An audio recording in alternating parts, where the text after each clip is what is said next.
안녕하세요. 주 목사입니다. 매주 목요일 신앙서적 한 권을 추천하고 함께 은혜를 나누는 한 권에 만나 77번째 시간입니다. 오늘 함께 나눌 책은 칼 베이터스 지음 작고 강한 교회입니다. 본서에서 저자는 작다는 것은 건강하지 않다거나 교회를 잘못 운영했다는 것이 아니며 작은 교회는 오히려 큰 교회가 할 수 없는 더 건강하고 역동적인 교회가 될 수 있다고 강조합니다. 교회의 규모가 성공과 실패를 나타낸다는 세상적인 잣대를 내려놓고 작은 교회를 향한 하나님의 숨은 뜻을 생각하라고 진지하게 충고하고 있습니다. 저자인 칼 베이터스 목사님은 미국의 유명한 작은 교회 운동가이며 지난 30년 동안 캘리포니아의 작은 교회인 코너스톤 크리스천 펠로우십 교회에서 사역해오고 계십니다. 미국의 크리스천 저널 크리스채니티 투데이에 작은 교회의 가치와 필요성에 관해 기고해 오셨습니다. 목차를 살펴보겠습니다. 머리글, 숫자에서 자유로워지다. 1. 작은 것이 망했다는 것은 아니다. 2. 작은 교회를 향한 하나님의 숨은 뜻을 생각하다. 3. 작은 교회에 새로운 생명력을 부여하다. 4. 작고 위대한 교회가 되다. 책 속으로 들어가 보겠습니다. 그분이 우리를 작은 교회를 섬기는 일에 사용하기를 원하신다면, 그것이 하나님의 뜻이라면 기꺼이 그 뜻을 받아들일 수 있겠는가? 만일 작은 교회에서 일평생 사역해야 할 가능성이 있다면 그것을 위해 준비하는 시간을 가져야 하지 않겠는가? 작은 교회 사역의 보편성을 인정한다고 해서 패배주의적 태도라거나 믿음이 없다고 말할 수 없다. 전혀 그렇지 않다.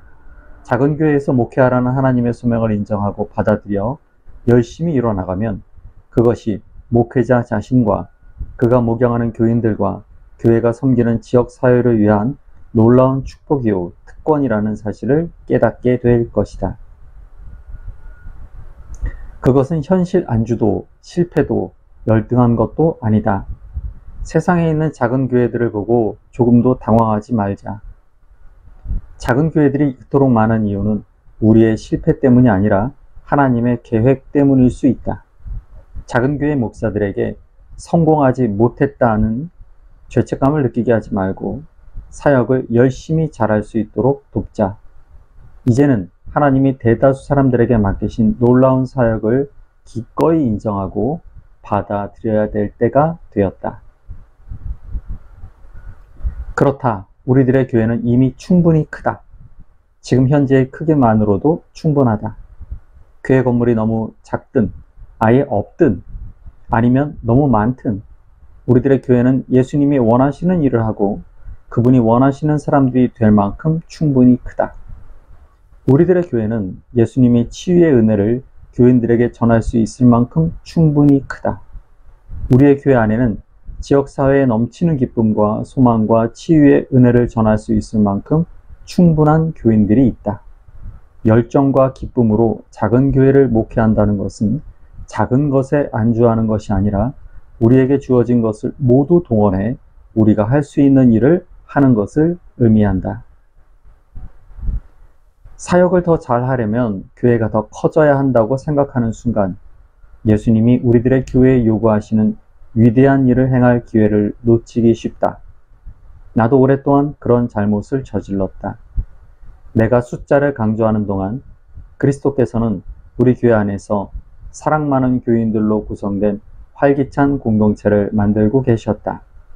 그 덕분에 우리는 선교사들을 육성해서 파송하고 교회 개척을 돕고 사역자들을 훈련하고 그리스도의 치유와 회복을 여러 가정과 부부들에게 전하고 굶주린 사람들을 먹이고 성경을 가르치고 새신자들에게 세례를 베풀고 사람들이 하나님의 은혜로 치유와 구원을 받는 것을 목격할 수 있었다. 저자는 예수 그리스도의 몸이라는 교회는 크다, 작다라는 양적인 비교로 성공과 실패를 나눌 수 없으며 그런 세속적이고 그릇된 개념을 버려야 한다고 말합니다.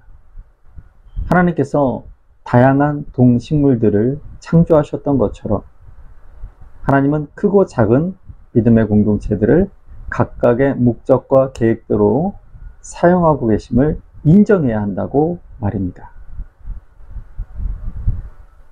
건강한 작은 교회들이 많다. 그런 교회들은 단지 격려와 자원을 필요로 할 뿐이다. 그러나 안타깝게도 성장이냐 폐쇄냐라는 최후 통첩을 받은 듯한 심정을 느낀다고 말하는 작은 교회 목회자들이 많다. 때로는 교인들과 교단은 물론 가장 강력한 비판자인 우리 자신을 비롯한 모든 것으로부터 그런 압박감이 밀려든다. 건강한 것은 성장한다라는 개념이 수적 성장을 의미한다는 그릇된 통념 때문에 교회가 건강하면서도 작을 수 있다고 생각하지 못하는 목회자들이 적지 않다. 양적 성장이 필연적인 현실이라는 생각은 잘못이다. 만일 그렇다면 작은 교회는 모두 건강하지 못한 교회일 수밖에 없다. 우리는 더 큰 것이 더 좋다는 사고방식에 사로잡혀 있는 문화 속에 살고 있다. 우리는 그런 사고방식이 교회 안에 침투하도록 허용했다. 이런 그릇된 생각 때문에 많은 사역자들이 작은 교회들을 도와 건강한 작은 교회로 만들 수 있다는 사실을 의식하지 못한다. 물론 건강한 교회가 되도록 돕는다는 것이 더 큰 교회로 발전할 수 있는 발판을 마련한다는 의미는 아니다. 나는 건강해지는 것 그 자체를 목적으로 생각한다. 건강한 작은 교회가 성장하면 건강한 큰 교회가 되고 건강하지 못한 작은 교회가 성장하면 건강하지 못한 큰 교회가 된다. 따라서 어려움에 처한 교회의 경우에는 규모를 키우라고 말하지 말고 건강해지는 방법을 알려주어야 한다. 우리는 대형 교회에만 너무 집착하는 탓에 양적 성장을 문제의 해결책으로 확신하는 경향이 있다. 교회 성장 옹호자들도 대부분 양적 성장이 계획이나 해결책이 될 수 없다는 것에 동의하지만 아직도 그것을 목적으로 삼는 사람들이 너무나도 많다. 그런 사고방식 때문에 교회가 어려워 고민하는 많은 목회자들이 교회 성장 컨퍼런스를 마치고 양적 성장이 계획이고 해결책이라고 생각하며 집으로 돌아간다. 그들은 그런 건물과 시설이 자신들이 전해 들은 방법들의 효과를 입증하는 증거라고 생각하고 자기 교회도 그런 성공을 이루기를 바란다. 문제는 몇 가지 놀라운 성공담에 매료되어 그런 방법을 자신의 교회에 적용했다가 약속된 결과를 얻지 못한 채 많은 비용과 시간과 에너지와 관계의 손실만을 경험한 교회들이 부지기수라는 사실을 의식하지 못하는 데 있다. 저자는 교회 크기가 문제가 아니라 건강한 교회인지가 중요하며 오히려 건강하지 않은 교회들이 큰 교회인 것이 더 큰 문제임을 지각하게 합니다. 건강한 교회가 성장하는 것이 아니라 건강한 교회라야 공동체를 세우신 그리스도의 온전한 동역자가 될 수 있기 때문입니다. 양적인 성장이 곧 목회의 성공이라는 잘못된 세상적인 가치관을 내려놓아야 한다고 권면합니다. 놀랍게도 교회의 양적 성장을 요구하는 성경 구절은 어디에도 없다. 사실 신약 성경의 저자들은 초대교회의 문제들을 다룰 때 조금도 사정을 봐주지 않았다. 예를 들어 요한은 요한계시록 2, 3장에 소아시아 7교회에 대한 예수님의 말씀을 기록했다. 예수님은 에베소 교회, 버가모 교회, 두아디라 교회, 사대 교회, 라오디게아 교회를 향해서는 회개하라고 엄히 꾸짖으셨고 서머나 교회와 빌라델비아 교회를 향해서는 인내하라고 명령하셨다. 또한 그분은 7교회 모두에게 강해지라고 당부하셨다. 그러나 예수님과 요한은 물론 사도들 가운데 그 누구도 작은 교회를 향해 양적 성장을 요구한 적이 없다. 성경은 제자를 양육하라고 분명하게 말씀한다. 교회의 성장은 선택사안이나 가해 활동이 아니다. 그것은 자발적인 제한이 아닌 지상명령이다. 그런데 우리는 왜 사람들이 모이는 건물의 크기에 신경을 곤두세우는 것인가?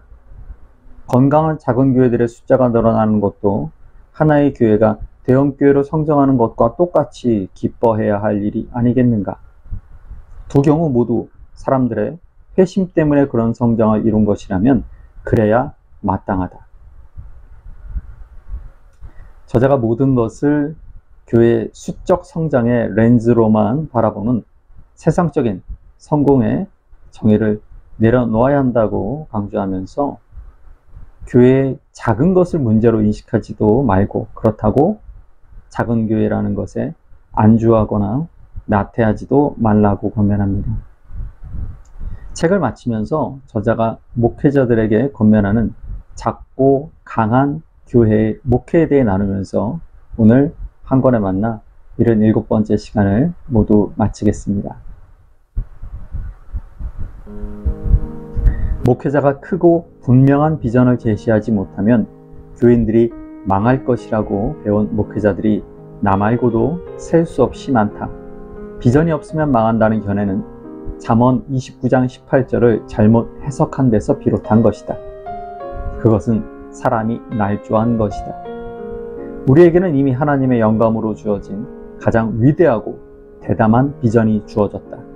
그것은 권위 있는 목회자가 구하는 것도 아니고 마케팅팀이 만들어낸 것도 아니며 유행을 쫓는 새로운 아이디어처럼 사람들을 설득시켜 마치 그들이 그것을 원하는 것처럼 확신하게 만들 수 있는 것도 아니다. 우리는 이미 가장 큰 계명과 지상명령을 부여받았다.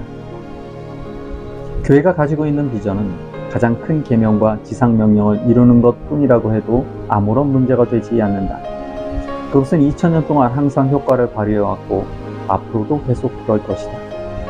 나는 위대한 비전을 제시하는 목회자가 될 필요가 없다.